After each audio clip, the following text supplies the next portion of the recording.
دعا جیت جاتی ہے. سبحان اللہ سبحان اللہ. اب اوقات کی بات آتی ہے تو تہجد کے وقت کی گئی دعائیں قبول ہوتی ہیں, رد نہیں ہوتی. وہ نماز کے بعد کی دعا, نماز کے اندر کی دعا. اب تہجد کے وقت کی گئی دعا جو ہے رمضان میں ہمیں ہر دن میسر آئے گی, اور ہر بہن کو تو لازمی آئے گی کہ وہ سحری کے لیے اٹھی ہوئی ہے, سحر کے لیے اٹھی ہوئی ہے. ہر بھائی کو میسر آئے گی کہ سحری کرنے اٹھے ہیں. افطار کے وقت کی دعا بھی ہر مومن کو میسر آئے گی. اب بہن اگر اس وقت افطار بنانے میں مصروف ہیں تو بھی دعا مانگتی رہیں, سبحان اللہ, اور افطار بناتی رہیں, دگنا اجر ہو گیا. سبحان اللہ. اب خاص طور سے میں ایک گزارش کروں گی کہ افطار میں جو ہم افطاری کا اہتمام کرنے میں وقت لگاتے ہیں اور اس کے لیے وقت نہیں نکالتے, کبھی کبھی ایسا ہوتا ہے کہ وہ جیسے آپ نے شروع میں وہ کل پکوڑے تلنے کی بات کی تھی کہ اسی میں بالکل نماز اور اذان کا وقت ہو جاتا ہے, سارا وقت جو ہے کچھ میرے خیال میں گھر کے مرد حضرات کی بھی خواہش ہوتی ہے گھر کے جی پکوڑے بھی بنائیں, دہی بلے بھی بنائیں, چاٹ بھی بنائیں جی, اور گرم گرم ملنے چاہیے, اور سارے جہان کا جو ہے وہ گرم ملیں یا نہ ملیں.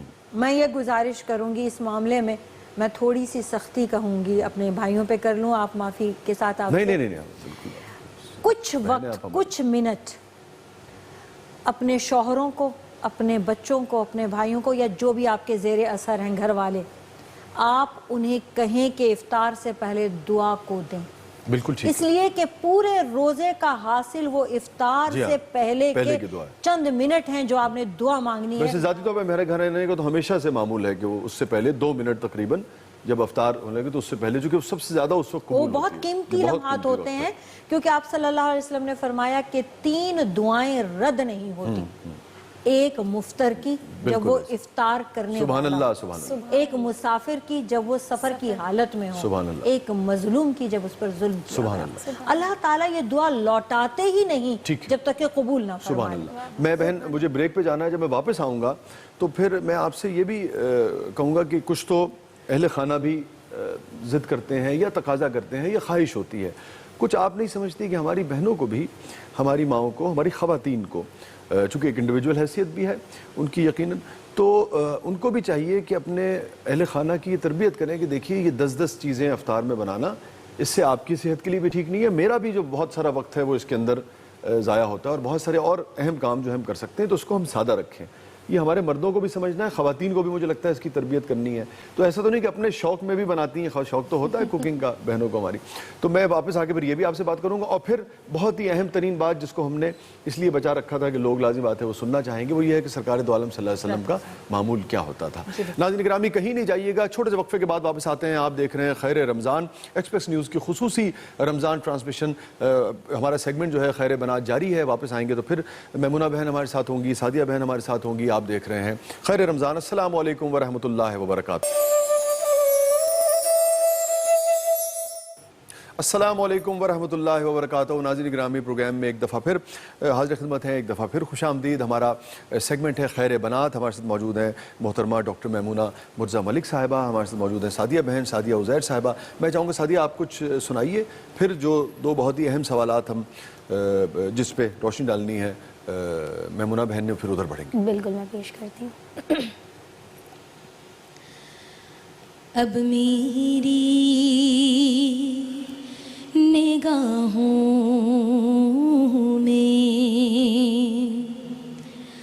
اب میری نگاہوں میں جچتا نہیں کوئی, نہیں کوئی اب میری نگاہوں میں, ججتا نہیں کوئی, نہیں کوئی جیسے میرے سرکار ہیں, ویسا نہیں کوئی, نہیں کوئی اب میری نگاہوں میں.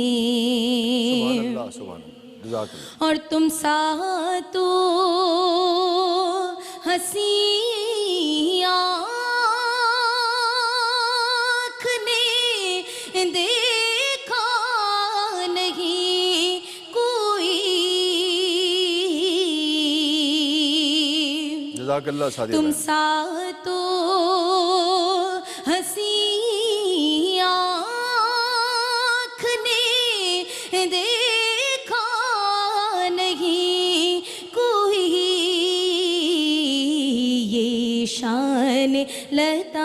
آفت ہے کہ سایہ نہیں کوئی اب میری نگاہوں میں، اور اے ظرف نظر دیکھ مگر دیکھ ادب سے، بہت عمدہ سعدیہ بہن، اے ظرف نظر دیکھ مگر دیکھ ادب سے، سرکار کا جلوہ ہے، میرے سرکار کا جلوہ ہے، تماشا نہیں کوئی سرکار کا جلوہ ہے، تماشا نہیں کوئی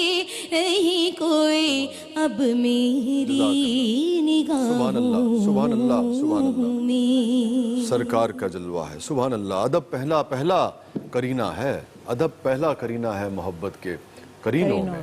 سرکار دو عالم صلی اللہ علیہ وآلہ وسلم کے معمولات اور جو ہماری مائیں تھیں ان کے ساتھ کس طریقے سے آپ ہاتھ بٹاتے تھے عام طور پہ بھی زندگی میں، پھر خاص طور پہ رمضان میں؟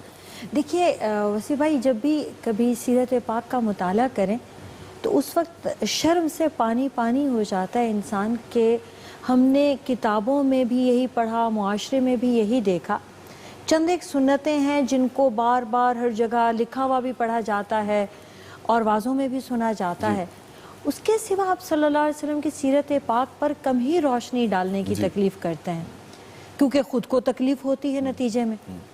اب کوئی ماں آج کے دور کی، ہماری بہنیں ہی ہیں نا سب کی مائیں، وہ کیا اپنے بیٹے کو کبھی یہ سکھاتی ہیں کہ سرکار دو عالم علیہ السلام اپنی جوتی خود گانٹھا کرتے تھے، اپنے کام اپنے ہاتھوں سے کیا کرتے تھے، جھاڑو بھی لگوا دیتے تھے، برتن بھی مانجھ دیا کرتے تھے، اور گھر کے تمام کاموں میں اپنی ازواج مطہرات کا ہاتھ بٹاتے تھے، پھر کس قدر شفقت سے، محبت سے، اور اپنے کام انہیں کرنے نہیں دیتے تھے۔ سبحان اللہ۔ اب آج کے دور میں، اور اس بہت تیزی سے جو وقت ختم ہوتا جا رہا ہے، اس دور میں کس کو پڑھی ہے کتابیں کھول کر پڑھے؟ اب تو جو سن لیتے ہیں اور اس پر اگر عمل ہو جائے تو وہی خوش قسمتی ہے۔ اسی لیے تو دیکھیے یہ خیر کا مہینہ ہے، اور اس میں زیادہ سے زیادہ میں سمجھتا ہوں علماء کرام جو ہیں، آپ جیسے اسکالرز جو ہیں، ان کو ہمیں اہتمام کے ساتھ سننا چاہیے، اور پھر جیسے کہ بات ہوئی تھی کل بھی کہ پورے سال پھر اس پر عمل کرنے کی کوشش کرنی چاہیے۔ اب رمضان میں بالخصوص آسانیاں پیدا کرنے کا حکم دیا گیا، کہا گیا کہ تم میں سے بہترین وہ ہے جو اس میں اپنے نوکروں کا، خادموں کا خیال رکھے، ان کے اوقات کار میں کمی کر دے۔ اچھا، اب یہاں ایکسٹرا ہیلپ چاہیے، اگر آپ کا روزہ ہے تو آپ کے نوکر کا بھی تو روزہ ہے، ایسے ہی تو اب آپ اس کے ساتھ مل کر کام کریں۔ اور اس کا مطلب ہے کہ اگر ملازمین کے لیے ہے تو لازم بات ہے کہ جو ازواج ہیں آپ کی، ان کے لیے تو پھر اور زیادہ۔ تو یہ جو ہمارے معاشرے میں ایک ذہن میں بیٹھ گیا ہے نا کہ ہم اگر نوکر بھی رکھتے ہیں تو شرائط پہ رکھتے ہیں، اتنی تنخواہ دیں گے، اس وقت جگائیں گے نہیں، اس وقت اٹھائیں گے نہیں، اس وقت کال نہیں کریں گے، اور مہینے کی پہلی کو اتنی تنخواہ بھی دے دیں گے۔ جبکہ مجھے یاد آیا کہ سرکار نے ایک دفعہ غالباً سیدہ زہرا رضی اللہ تعالیٰ عنہ سے فرمایا تھا کہ کم از کم 70 مرتبہ تو ضرور اپنے ملازم کو ایک بار معاف کیا جائے۔ اب یہ کہا، دیکھیے کہ جب بیویوں کا خیال رکھنے کی بات آئی تو آپ ذہن میں رکھیے کہ عورت کا، جیسے کہ ماں کا مقام جو ہے وہ سب سے زیادہ ہے، لیکن اس کے لیے پورا ایک پروگرام چاہیے، بے شک کہ آپ کل پرسوں کبھی بھی لے لیجئے، مگر بیوی اور شوہر یہ اس کائنات کا پہلا رشتہ ہے۔ سیدنا آدم کو اللہ تعالیٰ نے جو سب سے پہلے رشتے سے نوازا، وہ نہ بیٹی تھی، نہ ماں تھی، نہ بہن تھی، وہ بیوی تھی۔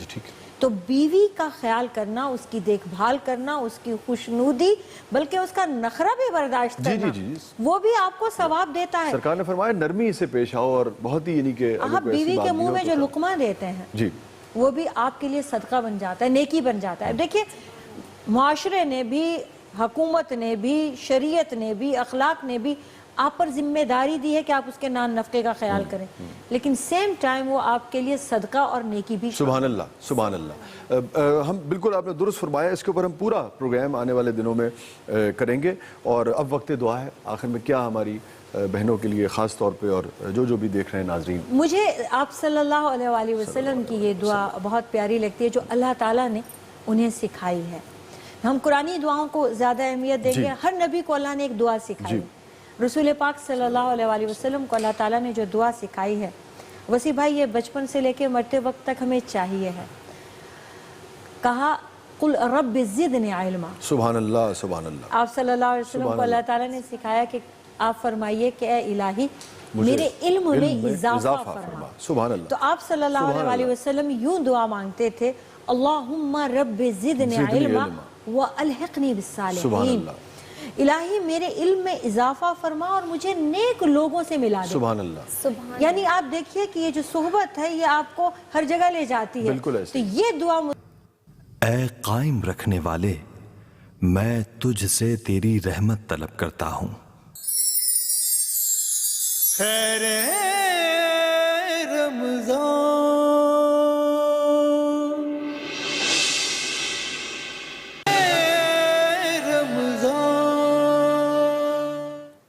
السلام علیکم ورحمۃ اللہ وبرکاتہ. ناظرین گرامی، پروگرام میں ایک دفعہ پھر حاضر خدمت ہیں، ایک دفعہ پھر خوش آمدید. اور آپ دیکھ رہے ہیں ایکسپریس نیوز کی خصوصی رمضان ٹرانسمیشن خیر رمضان. اور وقت ہوا ہے ناظرین ہمارے سیگمنٹ ذکر خیر کا. اور آپ جانتے ہیں کہ گزشتہ کل ناظرین کرام ہم نے آپ سے سورہ بقرہ کا تعارف جو تھا وہ آپ کی خدمت میں پیش کیا تھا. اور آج ہم انشاءاللہ العزیز سورہ بقرہ میں جو ذکر کیے جانے والے جو نصیحت آموز واقعات ہیں، انفیکٹ ایک واقعہ جو ہے وہ ہم آج آپ کی خدمت میں پیش کریں گے اور اس کی سعادت حاصل کریں گے پیش کرنے کی. اور جیسے کل بھی ہم نے ناظرین آپ سے عرض کیا تھا کہ قرآن میں ہم کوشش کریں گے کہ اس پورے مہینے میں قرآن کی وہ صورتیں جن میں مختلف واقعات جو ہیں وہ بیان ہوئے ہیں، اور بعض اوقات واقعات پورے بیان ہوئے ہیں، پھر اس کا جو تاریخی پس منظر ہے وہ دیگر یعنی کہ مفسرین نے اس کو بیان کیا ہے یا دیگر جو کتب ہیں ان سے ملتے ہیں. لیکن قرآن نے جب ان کو بیان فرمایا ہے تو لازمی بات ہے کہ اس کے اندر دانش کی اور رہنمائی کی بے شمار نشانیاں جو ہیں وہ پوشیدہ ہیں. اور انسان ذرا سا بھی اس پہ غور کرے، ذرا سا بھی تدبر کرے، ذرا سا بھی فکر کرے تو ان نشانیوں سے اور وہ جو ایک رستہ سجھاتا ہے وہ واقعہ. آخر دیکھیں نا قرآن کریم میں اگر کوئی واقعہ درج ہے اور باری تعالیٰ اس کو بیان فرما رہے ہیں تو خود سوچنے والی بات ہے کہ اس کے اندر کیا کچھ نہیں ہوگا نوع انسانی کے لیے، انسانیت کے لیے، مسلمانوں کے لیے. تو ناظرین گرامی جو آج جو واقعہ میں آپ کے ساتھ شیئر کروں گا، پہلے جو سورہ بقرہ کی جو آیت نمبر 67-73 میں ایگزیکٹ جو قرآن کریم نے جو واقعہ بیان فرمایا ہے حرف بحرف لفظ بلفظ، میں اس کا ترجمہ پہلے آپ کی خدمت میں پیش کرتا ہوں. یہ ہے سورہ بقرہ کی آیت نمبر 67-73. تو باری تعالیٰ ارشاد فرماتے ہیں کہ جب موسیٰ نے اپنی قوم سے کہا کہ اللہ تمہیں ایک گائے ذبح کرنے کا حکم دیتا ہے تو کہنے لگے کہ کیا تم ہم سے مذاق کرتے ہو؟ موسیٰ کی قوم نے کہا کہ کیا تم ہم سے مذاق کرتے ہو؟ موسیٰ نے کہا میں اس سے پناہ مانگتا ہوں کہ میں جاہلوں کی سی باتیں کروں. بولے اچھا اپنے رب سے درخواست کرو کہ وہ ہمیں اس گائے کی کچھ تفصیل بتائے. تو موسیٰ علیہ السلام نے کہا اللہ کا ارشاد ہے کہ وہ ایسی گائے ہونی چاہیے جو نہ بوڑھی ہو نہ بچیا بلکہ درمیانی عمر کی ہو، لہذا جو حکم دیا جاتا ہے اس کی تعمیل کرو. پھر کہنے لگے، مطلب پھر جو ان کی قوم تھی انہوں نے کہا کہ پھر کہنے لگے کہ اپنے رب سے یہ اور پوچھ دو کہ اس کا رنگ کیسا ہو. حضرت موسیٰ علیہ السلام نے کہا کہ وہ فرماتا ہے زرد رنگ کی گائے ہونی چاہیے جس کا رنگ ایسا شوخ ہو کہ دیکھنے والے کا جی خوش ہو جائے. پھر بولے کہ اپنے رب سے صاف صاف پوچھ کر بتاؤ کیسی گائے مطلوب ہے.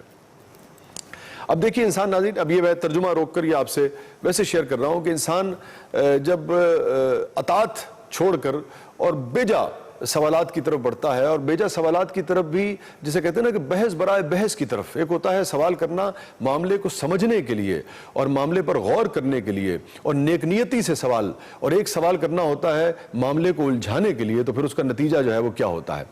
میں آگے ترجمے کی طرف بڑھتا ہوں.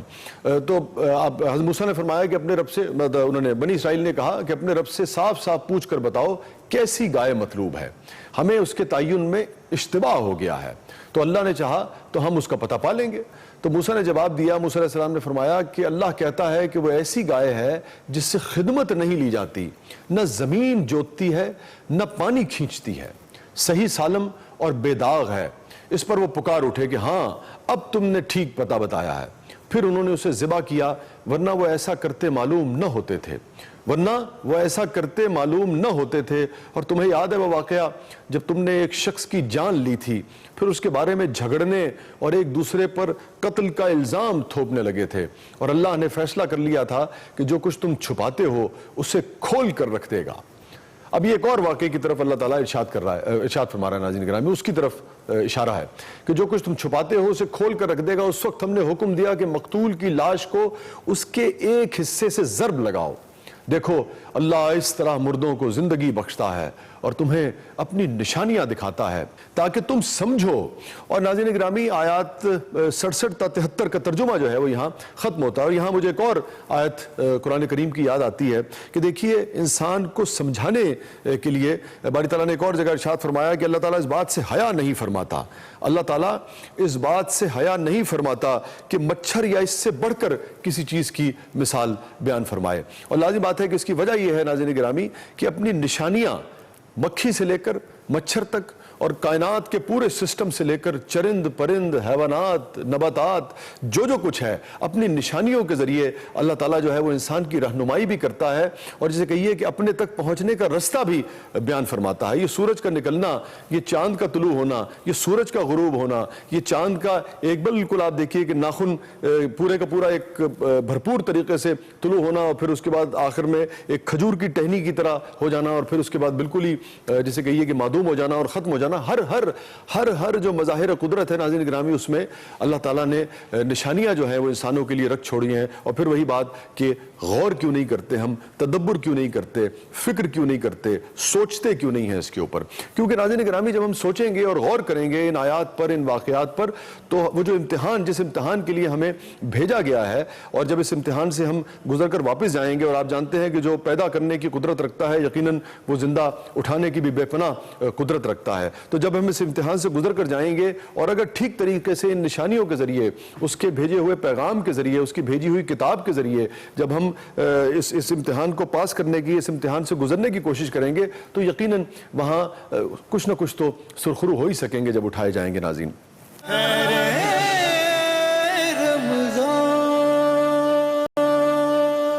اب ناظرین میں آتا ہوں کہ یہ جو واقعہ جو آیات میں نے جن کا ترجمہ آپ کی خدمت میں پیش کیا، اس کے پس منظر میں دو مختلف واقعات ہیں۔ یہ جو بنی اسرائیل کا حضرت موسیٰ علیہ السلام کا جو مکالمہ ہے اور یہ جو گائے والا پورا واقعہ آپ کی خدمت میں نے پیش کیا، اس کے دو واقعات ہیں۔ اب آپ ان کے دونوں واقعات جو ہیں یعنی کہ اس واقعے کا پس منظر دیکھیے گا اور ان دونوں واقعے کو آپ دیکھیے گا کہ جب وہ ملتے ہیں تو پھر اس سے کیا نتائج جو ہیں وہ برآمد ہوتے ہیں، اور پھر وہی بات کہ سوچنے والوں کے لیے، سمجھنے والوں کے لیے کیا کیا نشانیاں جو ہیں ان میں پوشیدہ ہیں۔ بلکہ میں تو کہتا ہوں کہ پوشیدہ کا لفظ استعمال ہی نہیں کرنا چاہیے، اس لیے کہ باقاعدہ کھلی ہوئی اور روشن ہوتی ہیں۔ ہم اگر دیکھنا ہی نہ چاہیں، ہم اگر غور ہی نہ کرنا چاہیں تو ہمیں وہ پوشیدہ لگتی ہیں۔ اچھا ناظرین، اب اس کے پس منظر میں ایک واقعہ یوں ہے کہ بنی اسرائیل میں ایک بہت ہی نیک و صالح بزرگ تھے، ان کا ایک بیٹا تھا جو کہ ابھی چھوٹا تھا، ان کی مطلب کل مال و متاع جسے کہیے، وہ اب اولاد ایک بیٹا اور چھوٹا، اور فقط ایک گائے جو تھی وہ کل اثاثہ تھی ان بزرگ کا۔ جب ان بزرگ کی وفات کا وقت قریب آیا تو انہوں نے اس گائے کو ایک جنگل میں چھوڑ دیا۔ اب بظاہر یہ بات آپ کو بڑی عجیب لگے گی اور دلچسپ بھی لگے گی کہ ایک بزرگ، ایک بیٹا، اور جو اپنا کل جو ورثہ ہے وہ بجائے بیٹے کو یا کسی کو سونپ کے جانے کے بجائے وہ جنگل میں چھوڑ دیا۔ لیکن جو قانون قدرت ہے اور جو خدا تعالیٰ کے ہاں جو حکمت ہوتی ہے وہ ہم سمجھ نہیں سکتے۔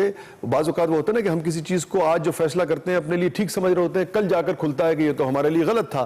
آج جو فیصلہ ہمارے اوپر آتا ہے یا کسی چیز میں ہمیں ناکامی ہوتی ہے، تمام تر محنت کے باوجود ہم کہتے ہیں کہ بھائی یہ تو ہم نے بڑی محنت کی، یہ تو بڑی ناکامی ہوگی، بڑی زیادتی ہوئی میرے ساتھ۔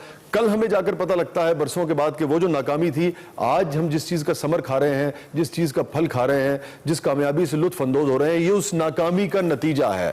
ہم نہیں جانتے کہ حقیقت کیا ہے۔ ہمارا کام صرف دیانتداری سے محنت کرنا ہونا چاہیے اور جو کچھ اس نے کہا ہے اس کی اطاعت ہونا چاہیے۔ خیر، وہ جو بزرگ تھی جب ان کی وفات کا وقت قریب آیا ناظرین گرامی، تو انہوں نے اس گائے کو جو ان کی کل متاع تھی اس کو ایک جنگل میں چھوڑ دیا اور اللہ رب العزت کی بارگاہ میں دست سوال دراز کر دیا کہ یا اللہ، میں اس بچیا کو اس وقت تک تیری امانت میں دیتا ہوں جب تک میرا بیٹا جوان نہیں ہو جاتا۔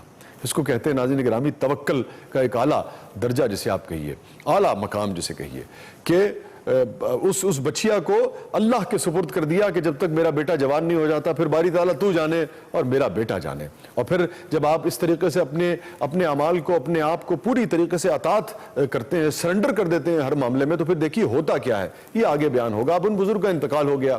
جب وہ بچہ جوان ہو گیا تو اسے اس کی ماں نے بتایا, اب بچہ بڑا ہو گیا ہے, باپ جا چکا ہے, باس کچھ نہیں ہے, وہ گائے جو تھی اس کا تو خبر ہی کچھ نہیں ہے کہ پیارے بیٹے تمہارے باپ نے میراث میں ایک بچیا چھوڑی تھی جس کو انہوں نے جنگل میں چھوڑ دیا تھا. اس گائے کی نشانی یہ ہے کہ وہ پیلے رنگ کی ہے اور اس کی کھال ایسے چمکتی ہے جیسے سورج کی کرنیں. اب تم اس جنگل میں جا کر یوں دعا مانگو کہ اے حضرت ابراہیم و اسماعیل و اسحاق علیہ السلام کے رب, میرے باپ کی سونپی ہوئی امانت واپس کر دے. اب آپ وراثت میں دیکھیے کہ بچیا کو اللہ کے حوالے کیا اور بیٹے کو یہ ایقان جو ہے وراثت میں دیا ہے کہ جب میں یہ دعا مانگوں گا تو پھر باری تعالیٰ جو ہے وہ, یہ ممکن نہیں ہے کہ اس کا جواب جو ہے وہ باری تعالیٰ کی طرف سے خیر کی شکل میں نہ آئے. یہ یقین دیا وراثت میں. بنیادی طور پہ غور کرنے والی بات یہ ہے کہ وراثت میں بچیا تو دی ہی دی, مگر اصل میں وہ یقین دیا, وہ یقین کہ وہ بچیا جو برسوں پہلے میرے باپ نے جنگل میں دے دی تھی لیکن چونکہ خدا کے حوالے کی تھی لہٰذا وہ مجھے مل جائے گی. خیر, لڑکے نے ایسے ہی کیا. ناظرین گرامی, دعا مانگتے ہی وہ گائے دوڑتی چلی آئی. وہ لڑکا گائے لے کر گھر چلا آیا. اب یہ ناظرین جو واقعہ سورہ بقرہ میں بیان ہوا ہے یہ اس کا ایک حصہ ہے. اب اس کو آپ تھوڑی دیر کے لیے اپنے حافظے میں رکھیے. اب ذرا ایک اور واقعے کی طرف آ جائیے, چونکہ یہ دونوں واقعات مل کر جیسے دو دریا بہتے ہوئے آتے ہیں اور ایک جگہ پر سنگم ہوتا ہے اور پھر ایک بڑے دریا کی شکل جو ہے وہ اختیار کر لیتے ہیں. اور پھر دریا سے آپ جانتے ہیں کہ خیر پھوٹتا ہے, کھیتیاں سیراب ہوتی ہیں, لوگ پیتے بھی ہیں اور کیا کچھ نہیں ہوتا.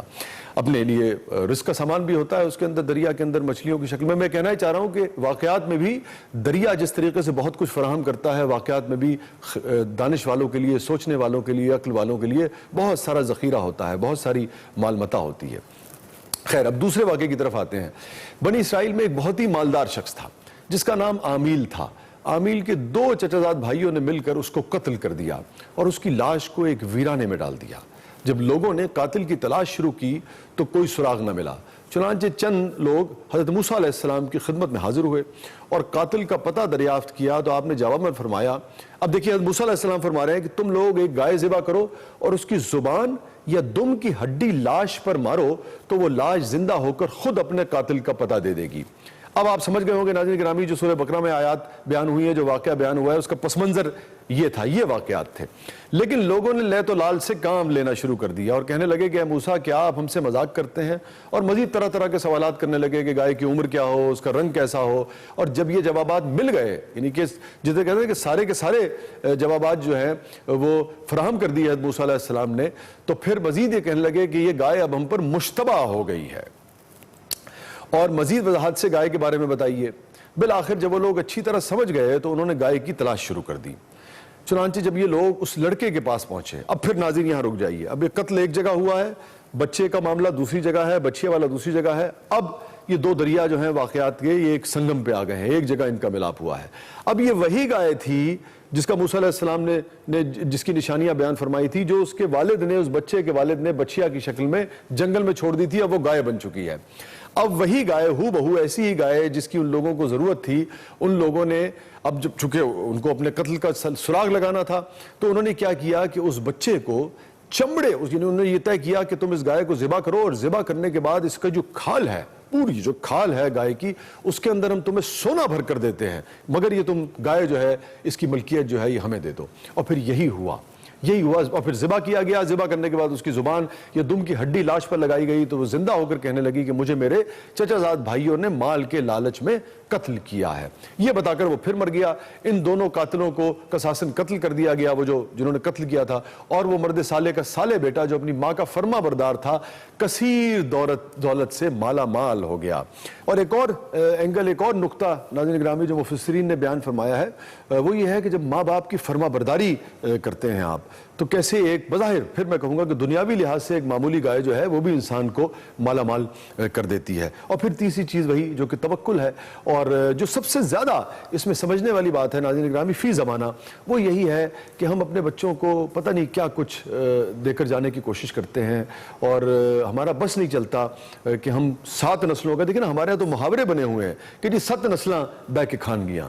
ارے بھائی 7 نسلوں کا کسے پتا. وہ جو ذوق نے کہا تھا نا استاد ذوق نے کہ رہتا سخن سے نام, اور سخن وہ جو خیر کا سخن ہے یقیناً جس سے خیر تقسیم ہوتی ہے. رہتا سخن سے نام قیامت تلک ہے ذوق, اولاد سے رہے یہی 2 پشت 4 پشت. یہ جو لوگ 7 نسلوں کی بات کرتے ہیں یقین جانیے ان میں سے بہت سوروں کی دوسری یا تیسری نسل جس آدمی نے 7 نسلوں کے لیے چھوڑا ہوتا ہے اس کے نام سے اس کی قبر سے آگاہ تک نہیں ہوتی ہے. بہرحال سب سے بنیادی چیز یہ ہے ناظرین گرامی کہ ایقان کی دولت, یقین, وحدانیت جو ہے جسے کہتے ہیں نا کہ توحید کی جو دولت ہے اور توحید پر جو یقین کا جو ورثہ ہے, یہ اگر ہم اپنی اولادوں کو اور اپنی آنے والی نسلوں کو ہم ٹرانسفر کر سکیں, اور نسلوں کو بھی چاہیے کہ اپنے والدین سے اگر کوئی تقاضا کریں تو یقین کی دولت کا تقاضا کریں. اب یہ بھی ایک بڑا ہم نے دیکھا ہے آج کل بڑا مسئلہ ہے کہ بچے بھی یہ تقاضا کرتے ہیں جی کہ میرے پیو نے میرے راستے کچھ نہیں کیتا جی, میرے والد نے کچھ نہیں کیتا جی, او دیکھو جی پیو کی کچھ چھٹ کے گیا ہے. تو یہ دونوں طرف سے والدین کو بھی چاہیے کہ یقین, ایمان کی دولت, اچھی تعلیم و تربیت, اور بچوں کو بھی صرف یہی چاہیے اپنے والدین سے کہ بھائی ہمیں یقین کی دولت دیں, اچھا سکھایا, اچھی تعلیم و تربیت دی, اور اس کے بعد اللہ تعالیٰ جو ہے وہ برکت سے برکت جو ہے وہ پیدا کرتا چلا جائے گا. اب بہرحال ناظرین ان واقعات میں اور پھر جب قرآن میں کوئی واقعہ بیان ہو تو اس کے اتنے اینگل ہوتے ہیں اور اس میں اتنا کچھ پوشیدہ بھی ہوتا ہے اور عیاں بھی ہوتا ہے کہ آپ اس پہ گفتگو کرتے چلے جائیے اور جسے کہتے ہیں نا کہ ورق ختم ہو جائیں گے, مگر ان واقعات کی جو خوبصورتی ہے, جو اس کے اینگل ہیں اور جو کچھ اس سے سیکھا جا سکتا ہے وہ تمام نہیں ہو سکتا. مگر ہمارے سیگمنٹ کا چونکہ وقت ختم ہو گیا ہے لہٰذا مجھے اب بریک کی طرف بڑھنا ہے. کل ہم انشاءاللہ العزیز قرآن کی کسی اور صورت سے اسی طریقے سے واقعہ جو ہے اس میں جو بیان ہوا ہے وہ واقعہ بھی آپ کے ساتھ شیئر کریں گے, پھر اس واقعے کا پس منظر بھی آپ کے ساتھ شیئر کریں گے, پھر مفسرین کرام نے اور جو ہماری ناقص فہم میں جو اس واقعے سے جو کچھ خیر کا نتیجہ اخذ ہوتا ہے وہ بھی آپ کے ساتھ شیئر کریں گے.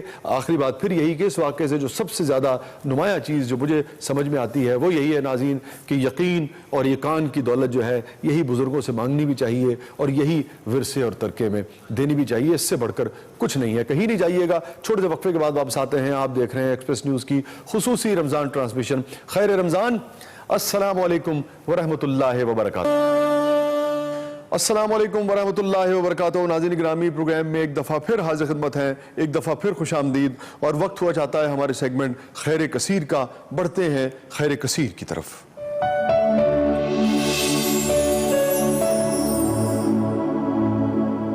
زباں پہ بار خدایا یہ کس کا نام آیا, زباں پہ بار خدایا یہ کس کا نام آیا کہ میرے نطق نے بوسے میری زباں کے لیے. ناظرین گرامی جو ہمارے آقا سرکار دو عالم صلی اللہ علیہ وآلہ وسلم کا نام نامی اس میں گرامی ہے محمد صلی اللہ علیہ وآلہ وسلم. آپ جانتے ہیں کہ یہ خود حمد سے نکلا ہے, اور حمد کے معنی ہے تعریف اور ستائش اور توصیف, اور محمد صلی اللہ علیہ وآلہ وسلم کے معنی ہے, محمد کے معنی ہے کہ جس کی بہت تعریف کی جائے, بہت زیادہ تعریف کیا گیا. سو آپ یہ سمجھیے کہ تعریف کے معاملے میں جتنے بھی اوصاف حمیدہ ہمیں نظر آتے ہیں دنیا میں, کائنات میں, اس کے نقطۂ آغاز سے لے کر, ابتدا سے لے کر نقطۂ عروج تک, نقطۂ کمال تک, نقطۂ انتہا تک جتنی بھی تعریف کی جائے سرکار دو عالم صلی اللہ علیہ وسلم کی یقیناً وہ کم ہے. وہ جو کہتے ہیں نا کہ سارے سمندر جو ہیں وہ اگر سیاہی بن جائیں اور سارے جو درخت ہیں وہ اگر اپنی شاخوں سمیت قلم بن جائیں تب بھی میرے آقا کی مدح جو ہے وہ بیان نہیں ہو سکتی. اور ناظرین گرامی آج ہماری خوش قسمتی ہے کہ ہمارے ساتھ موجود ہیں بین الاقوامی شہرت یافتہ ثنا خوان رسول صلی اللہ علیہ وآلہ وسلم محترم الحاج سید فصیح الدین سہروردی صاحب. تشریف لائیے, مرحبا, خوش آمدید. وعلیکم السلام. خیریت سے آپ خوشی آ جاوید کی ٹھنڈ پہ گی. مجھے بہت خوشی ہوئی آپ کے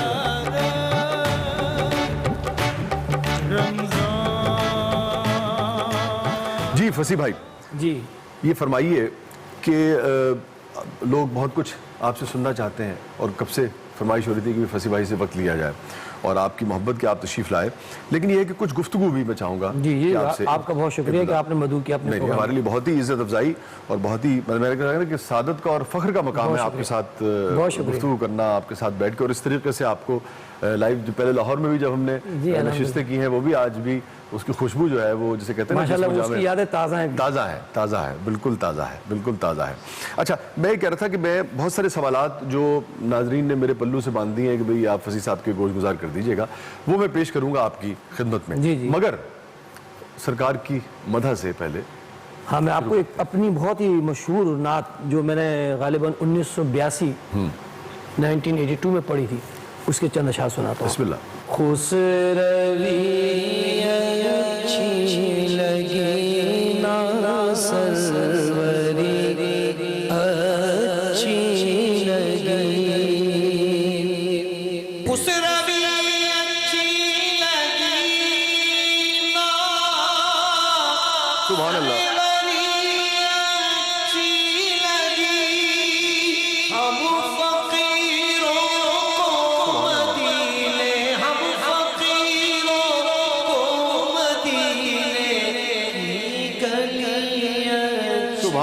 سبحان اللہ, کیا کہنے.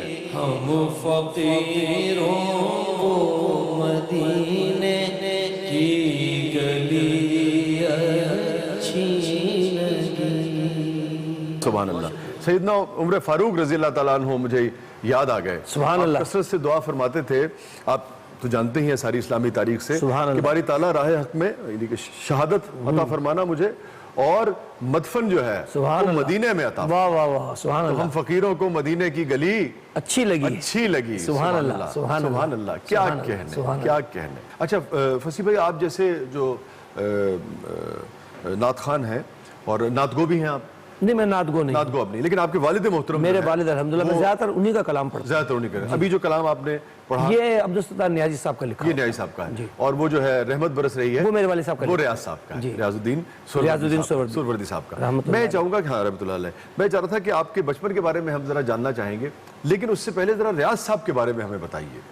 دیکھیے میرے والد حضرت علامہ سید ریاض الدین سہروردی رحمۃ اللہ علیہ جہاں ایک بلند پایہ عالم دین تھے, وہاں بہت اچھے کوناوش شاعر بھی تھے اور بہت خوبصورت نعت پڑھتے تھے اور انتہائی خوش الحان نعت خوان تھے.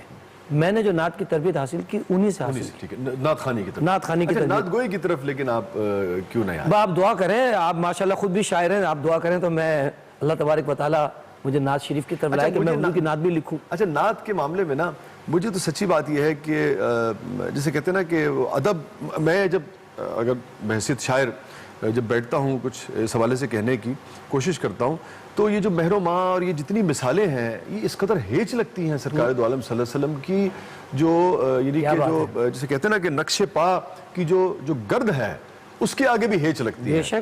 تو نعت وہ ادب جو ہے وہ نظر اٹھانے ہی نہیں دیتا, تو قلم بھی جسے کہتے ہیں نا, یہ بڑا نازک مقام ہے, بڑے نازک مرحلے. نعت لکھنے کا بھی اور نعت پڑھنے کا بھی بہت گہرا تعلق ہے نبی کریم صلی اللہ علیہ وسلم کی ذات سے. عشق, اگر حضور صلی اللہ علیہ وسلم کی ذات سے آپ کو عشق ہوگا تو آپ بہترین نعت لکھیں گے بھی اور انتہائی خوبصورت انداز میں حضور علیہ السلام کی نعت پڑھیں گے بھی, اس میں کوئی شک نہیں. لیکن بس یہ ایک رہتا ہے کہ بھئی کس طریقے سے تعریف کی جائے, کیسے وہ لفظ لائے جائیں, بس یہ جو مسئلہ ہے نا, وہ تو بات یہ ہے کہ اللہ تبارک و تعالیٰ نے تعریف قرآن پاک میں بیان کر دی, وہ تعریف کوئی بھی نہیں کر سکتا.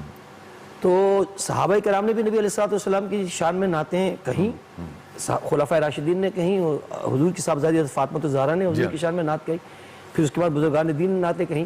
یہ سب عقیدت کا حضور صلی اللہ علیہ وسلم کی ذات سے اپنی عقیدت. جیسے مثال کے طور پہ آپ بات چل رہی ہے, جیسے اقبال کا میں لیکچرز پڑھ رہا تھا یا کوئی وہ چیز, اس نے اقبال ایک واقعہ لکھا انہوں نے کہ مدینے سے جب ایک صاحب تشریف لائے تو اقبال نے کہا کہ مجھے تم اپنے پیروں کو چومنے دو. تو مجھے لگا کہ یار یہ عقیدت کا اور یہ کیا مقام ہے کہ مدینے کی گلیوں کو جو قدم چھو کر آئے ہیں ہزاروں میل کا سفر طے کر کے, اس کے بھی اقبال جو ہے وہ کہتے ہیں کہ اس کو میں نے نعت کیا, اس کو نعت کی ایک شکل دی تھی, 2 مصرے وہ آپ کے اچھا واہ سبحان اللہ, آپ کے ساتھ شیئر کرتا چلوں. جی جی ضرور. کہ آنے والے تو مدینے سے ہو کے آیا ہے, واہ, آنے والے تو مدینے سے ہو کے آیا ہے, اس مہکتی ہوئی جنت میں جھومنے دے مجھے, اپنے پیروں کو چومنے دے مجھے. واہ واہ واہ. آنے والے میری آنکھوں پہ اپنے پاؤں تو رکھ, واہ. آنے والے میری آنکھوں پہ اپنے پاؤں تو رکھ, آنے والے تو مدینے سے ہو کے آیا. کیا کہنے ہیں, سبحان اللہ, واہ واہ واہ. تو حضور والا رحمت برس رہی ہے محمد کے شہر میں صلی اللہ علیہ وسلم. رحمت برس رہی ہے محمد کے شہر میں, رحمت برس رہی ہے محمد کے شہر میں, ہر شہر سبحان اللہ سبحان اللہ, محمد کے شہر میں صلی اللہ علیہ وسلم کے شہر میں, سبحان اللہ سبحان اللہ, ہر شہر تازگی ہے محمد کے شہر میں, ہر ایک بھر رہا ہے یہاں دامن مراد, ہر ایک بھر رہا ہے یہاں دامن مراد, مراد, مخلوق آ رہی ہے محمد کے شہر میں, مخلوق آ رہی ہے محمد کے شہر میں, آتے ہیں بخشوانے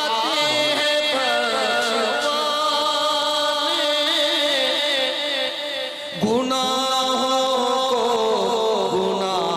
گناہگار, قسمت بدل رہی ہے محمد کے شہر میں, قسمت بدل رہی ہے محمد کے شہر میں, رحمت برس رہی ہے. اچھا آپ یہ دیکھیے مسیح بھائی کہ جو آپ کے والد محترم کا یہ کلام ہے, اور یہ جو جلیل القدر ہستیاں ہوتی تھیں, جو بزرگ تھے, کیسے ان کے ہاں احادیث کی, روایات کی, اسلامی روایات کی اور قرآن کی خوشبو جو ہے حدیث کی روشنی وہ مہکتی نظر آتی تھی اور پھر نعت کی شکل میں ڈھلتی تھی. سبحان اللہ. ایک روایت ہے کہ جتنی سرکار باری تعالیٰ کی جو رب ذوالجلال کی جو رحمتیں ہیں وہ 10% جو ہیں وہ دنیا میں ہیں, اور 90% جو ہیں وہ اترتی ہیں مدینے پہ, محمد سرکار دو عالم صلی اللہ علیہ وسلم کے شہر پہ. سو رحمت برس رہی ہے, رحمت برس رہی سبحان اللہ سبحان اللہ, ہے محمد کے شہر میں, روشن ہے جس کے نور سے دونوں جہاں راز, ایسی شمع جلی ہے محمد کے شہر میں. اور شاہ صاحب یہاں پر ایک کلام کے چند اشعار آپ کو سنانا چاہوں گا حضور علیہ السلام کے شہر سے ہی متعلق. زائرے ہوئے جنا آہستہ چل, سبحان اللہ سبحان اللہ, زائرے بابا ہوئے جنا آہستہ چل, آہستہ چل, دیکھ آیا ہے کہاں آہستہ چل, سبحان اللہ سبحان اللہ سبحان اللہ سبحان اللہ, جیسے جی چاہے جہاں میں گھوم پھر, جیسے جی چاہے جہاں میں گھوم جیسے پھر, جی چاہے جہاں میں گھوم پھر, یہ مدینہ ہے یہاں, سبحان اللہ, یہ مدینہ ہے یہاں آہستہ چل, سبحان یہ اللہ, مدینہ ہے یہاں سبحان اللہ. آہستہ. اچھا اس میں ایک پیغام اور اور بھی ہے. دیکھیے یہ کمال ہمارے جو شعراء ہے, نے کہا نا جی کہ جذبے عشق و مستی جب ہوتا ہے تبھی ایسے شعر نکلتے ہیں. ایک تو ادب ہے, مقام ادب ہے, اور ایک مقام غور و فکر اور مقام عشق بھی ہے کہ جب آہستہ چلیں گے تو ایک ایک مقام پہ ٹھہر کے ذرا دیکھیں گے کہ سرکار ادب بھی ہے, اور یہ بھی ہے کہ یہاں سے گزرے ہوں گے تو منظر کیسا ہوگا. سبحان اللہ. اب اگلا قدم ٹھہر کے لیا, پھر دیکھا کہ یہاں سے گزرے ہوں گے تو کیسا ہوگا منظر. دیکھیں اب اگلے شعر میں شاعر کیا خوبصورت انداز بیان کر رہے ہیں.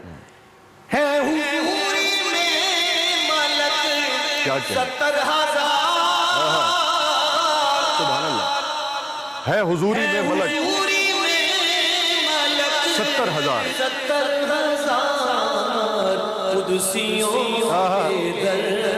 آہستہ چل. سبحان اللہ سبحان اللہ سبحان اللہ سبحان اللہ. درمیان کیا کہنے بھائی, بہت عمدہ. سبحان اللہ سبحان اللہ سبحان اللہ سبحان اللہ. در پہ آیا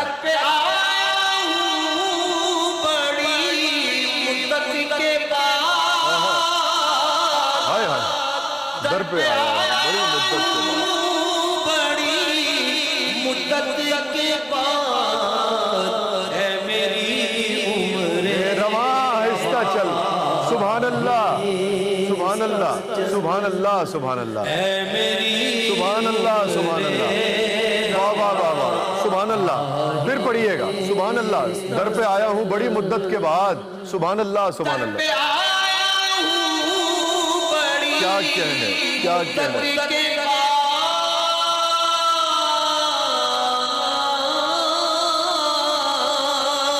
سبحان اللہ بھائی. بڑی مدت کے بعد. واہ واہ واہ واہ. اے میری عمر رواں ذرا آہستہ چل. کیا کہنے کیا کہنے. سبحان اللہ سبحان اللہ. اور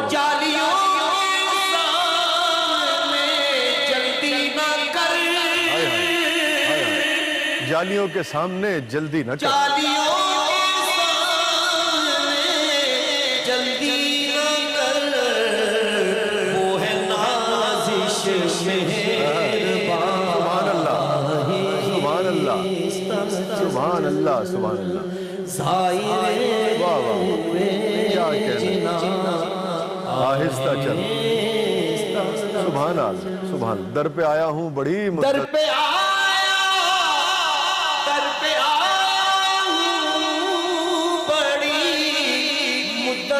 کے بعد اے میری عمر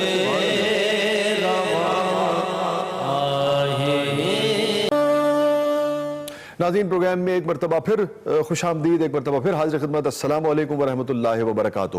اور ناظرین گرامی, جیسا کہ میں نے ٹرانسمیشن کے جب افطار کی ٹرانسمیشن میں شروع کی تھی اس میں عرض کیا تھا کہ آج علماء کرام جب ہمارے پاس تشریف لائیں گے خیر و عافیت کے سیگمنٹ میں, تو آج ہمارا موضوع ہوگا کہ جو عبادات انسان کو عطا فرمائیے. میں تو عطا ہی کہوں گا ناظرین گرامی, کہ یہ جو بندگی کا وصف اور بندگی کی عادت اور یہ جو تقاضائے یعنی کہ بندگی بھی جو ہے یہ بھی عطا ہی ہے بنیادی طور پہ. ادروائز کس کو نصیب ہے کہ جس آپ دیکھیں نا کہ دل جس طرح جو سخت ہوتے چلے جاتے ہیں انسان بندگی سے دور ہوتا چلا جاتا ہے, تو یہ بھی عطا ہے. اور ڈرنا چاہیے اس لمحے سے, ان لوگوں کو اور اس وقت سے کہ جب خداوند کریم دلوں پر مہر لگا دے اور یہ بندگی کی عطا جو ہے یہ بھی چھن جائے. لیکن بہرحال آج ہم بات کریں گے کہ جو عبادات ہیں, چاہے وہ روزہ ہے, نماز ہے, حج اور زکوٰۃ کو بھی ہم اس میں ڈسکس کر لیں گے. رمضان کا چونکہ مہینہ ہے لہٰذا خاص طور پہ روزہ, پھر اس سے جڑی ہوئی جو صدقات, خیرات, فطرات اور دیگر جتنی بھی عبادات ہیں, نوافل ہیں, ان کے